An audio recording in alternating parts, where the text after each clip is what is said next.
जय श्री हरि। आप सभी को चैत्र पूर्णिमा और हनुमान जन्मोत्सव की ढेरों शुभकामनाएं। भगवान हनुमान आप सबकी सभी मनोकामनाएं पूर्ण करें। वैसे तो सभी मास की पूर्णिमा तिथि का महत्व होता है, परंतु चैत्र मास की पूर्णिमा तिथि का विशेष महत्व होता है, क्योंकि हिंदू पंचांग के अनुसार चैत्र महीने की शुक्ल पक्ष की पूर्णिमा तिथि हिंदू नववर्ष की भी पहली पूर्णिमा तिथि होती है, इसलिए इसका खास महत्व होता है। आज की इस वीडियो में मैं आपको चैत्र पूर्णिमा की व्रत कथा सुनाऊंगी। उम्मीद करती हूँ ये कथा आपको पसंद आएगी। कथा को पूर्ण रूप से श्रवण कीजिए। आइए कथा आरंभ करते हैं। बोलिए श्री विष्णु भगवान की जय। द्वापर युग में एक समय की बात है। यशोदा जी ने भगवान श्री कृष्ण से कहा, हे पुत्र, तुम सारे संसार के पालन करता, उत्पन्न करता और संहार करता हो। आज कोई ऐसा व्रत मुझसे कहो जिसके करने से मृत्यु लोक में स्त्रियों को विधवा होने का भय न रहे, और यह व्रत हर प्रकार की मनोकामनाओं को भी पूर्ण करने वाला व्रत हो। मैया यशोदा की बात सुनकर कृष्ण कहने लगे, हे मैया, आपने बहुत सुंदर प्रश्न किया है। मैं आपको एक ऐसे व्रत को विस्तार पूर्वक कहता हूँ, आप ध्यान पूर्वक सुने।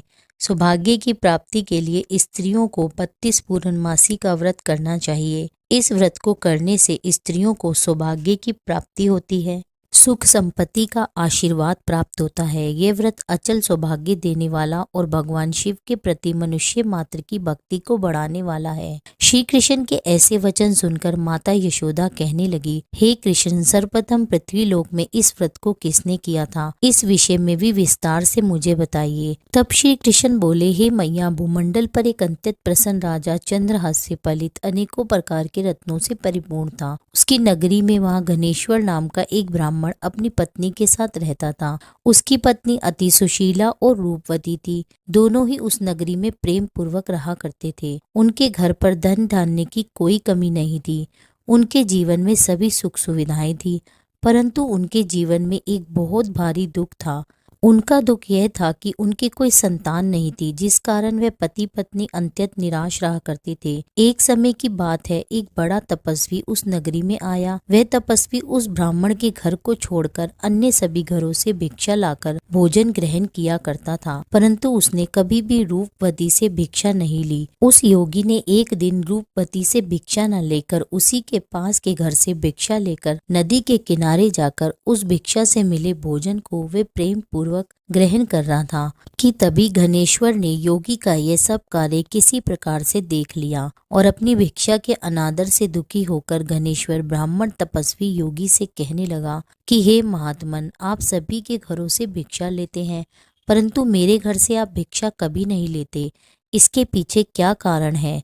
तब तपस्वी ने कहा कि निसंतान के घर की भीख पतितों के अन्न के तुल्य होती है, और जो पतितों का अन्न ग्रहण करता है वह खुद भी पतित हो जाता है। क्योंकि तुम निसंतान हो, अतः पतित हो जाने के भय से मैं तुम्हारे घर की भिक्षा नहीं लेता। घनेश्वर यह बात सुनकर अपने मन में बड़ा दुखी हुआ और हाथ जोड़कर तपस्वी के पैरों में गिर पड़ा और दुखी मन से कहने लगा, हे महाराज, यदि ऐसा है तो आप मुझे पुत्र प्राप्ति का कोई उपाय बताइए। आप तो सर्वज्ञ ज्ञानी हैं, मुझ पर अवश्य ही कृपा कीजिए। धन की किसी प्रकार की सुख संपत्ति की मेरे घर में कोई कमी नहीं है, परंतु मेरे संतान न होने के कारण अत्यंत दुखी हूँ। आप कृपा करके मेरे इस दुख का निवारण कीजिए। ब्राह्मण की यह बात सुनकर वह तपस्वी योगी कहने लगा कि हे ब्राह्मण, तुम देवी चंडी की आराधना करो। घर जाकर उस ब्राह्मण ने अपनी पत्नी से सारा वृतांत कहा और स्वयं तपस्या करने के लिए वन में चला गया। वन में जाकर उसने देवी चंडी की आराधना और उपवास करना प्रारंभ कर दिया। देवी चंडी ने 16वें दिन उसकी तपस्या से प्रसन्न होकर स्वप्न में उसको दर्शन दिए और कहने लगी, हे घनेश्वर,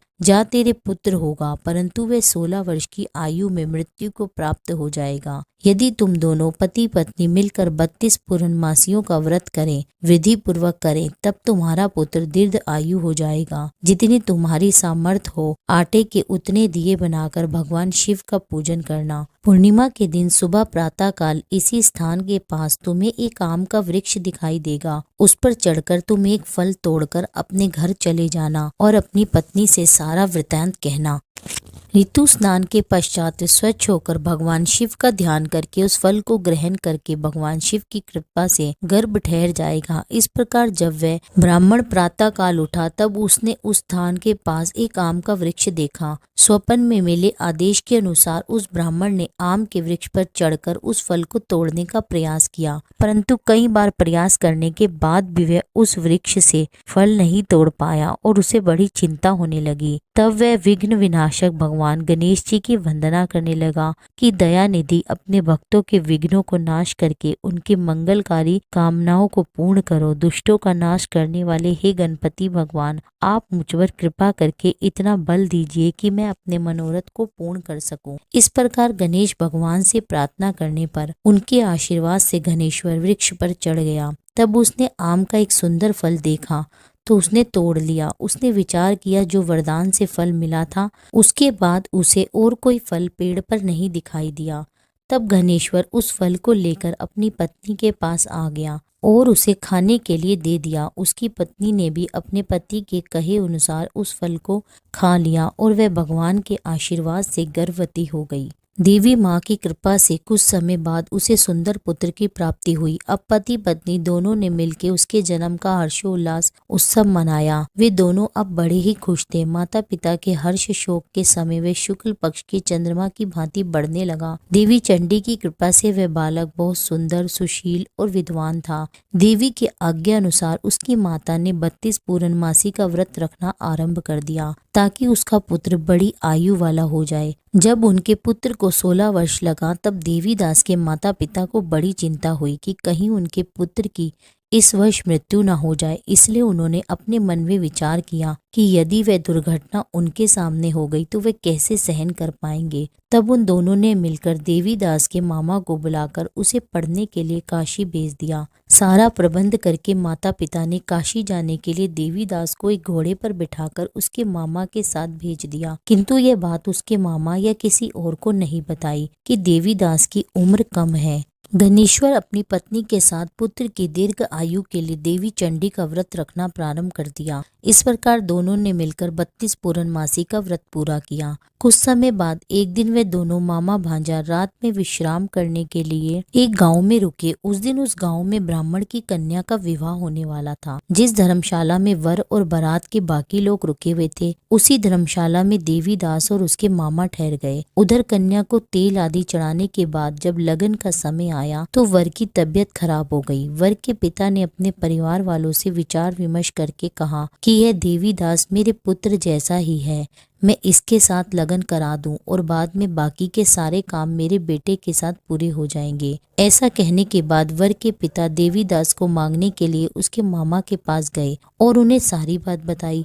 मामा ने कहा कि कन्यादान में जो कुछ भी मिलेगा वह हमें दे दिया जाए। वर के पिता ने ये बात स्वीकार कर ली। इसके बाद देवीदास का विवाह कन्या के साथ संपन्न हो गया। इसके बाद वे अपनी पत्नी के साथ भोजन ना कर सका और मन में विचार करने लगा कि ना जाने ये किसकी पत्नी होगी। यह सोचकर उसकी आंखों में आंसू आ गए। तब वधू ने पूछा, क्या बात है, आप क्यों उदास है? तब उसने सारी बातें अपनी पत्नी को बता दी। तब कन्या कहने लगी कि यह ब्रह्म विवाद के विपरीत है। आप ही मेरे पति हैं, मैं आपकी ही पत्नी रहूंगी, किसी अन्य की कभी नहीं। तब देवीदास ने कहा, ऐसा मत करिए क्योंकि मेरी आयु बहुत कम है, मेरी बात आपका क्या होगा। लेकिन उसकी पत्नी नहीं मानी और बोली, हे स्वामी, आप भोजन कीजिए। दोनों रात में सोने के लिए चले गए और सारी रात वो आपस में बातें करते रहे। सुबह देवीदास ने पत्नी को 4 नगों से जड़ी एक अंगूठी दी और एक रुमाल दिया और बोला कि हे प्रिय, इसे लो और संकेत समझकर स्थिर चित हो जाओ। मेरे मरण और जीवन जानने के लिए एक पुष्प वाटिका बना लो, उसमें सुगंधी वाली एक नव मल्लिका लगा दो। उसको प्रतिदिन जल से सींचा करना और आनंद के साथ रहना। जिस दिन मेरा प्राणांत अर्थात मेरी मृत्यु नजदीक होगी, उस दिन ये सारे फूल सूख जाएंगे। जब ये फिर से हरे हो जाएं तो जान लेना मैं जीवित हूँ। यह समझाकर वह वहां से चला गया। प्रातःकाल होते ही वहां पर गाजे बाजे बजने लगे और जिस विवाह का कार्य समाप्त करने के लिए वर और सभी बाराती मंडप में आए, तब कन्या ने वर को भली प्रकार से देखकर उसने अपने पिता से कहा, यह मेरा पति नहीं है, मेरा पति तो वही है जिसके साथ मैं रात्रि के समय पानी ग्रहण हुआ था। इसके साथ तो मेरा विवाह नहीं हुआ। यदि यह वही है तो बताए कि मैंने इसको क्या दिया। कन्यादान के समय जो आभूषण आदि दिए उन्हें दिखाए, और रात्रि में जो मैंने इसे गुप्त बातें कही वही सब यह मुझे बताए। तब उसके पिता ने कन्या के अनुसार कहे वर को बुलाया। कन्या की वो सब बातें सुनकर वे कहने लगा कि मैं इस बारे में कुछ नहीं जानता। इसके पश्चात लज्जित होकर वह अपना सा मुंह लेकर वहां से चला गया, और सारे बाराती भी अपमानित होकर वहां से लौट गए। तब भगवान कृष्ण कहने लगे, हे मैया, इस प्रकार देवीदास काशी विद्या ग्रहण करने चला गया। जब कुछ समय बीत गया तब काल से प्रेरित होकर एक दिन एक सांप रात के समय उसे डसने के लिए आया। उस विषधर के प्रभाव से उसके सोने का स्थान चारों ओर से विष की ज्वाला से विषैला हो गया, परंतु व्रत रखने के प्रभाव से उसको वह सांप नहीं डस पाया। पहले भी उसकी माँ ने 32 पूर्णमासी का व्रत धारण किया हुआ था। इसके बाद मध्याह्न के समय स्वयं काल वहां पर आए और उसके शरीर से उसके प्राणों को निकालने का प्रयास करने लगे, जिससे वह मूर्छित होकर धरती पर गिर गया। भगवान जी की कृपा से उसी समय देवी पार्वती के साथ भगवान शिव वहां पर आ गए। उनको मूर्छित देखकर देवी पार्वती ने भगवान शिव से प्रार्थना की, हे भोलेनाथ, इस बालक की माता ने पहले ही 32 पूर्णिमा का व्रत किया है, जिसके प्रभाव से हे भगवान इसे आप प्राण दान दे दीजिए।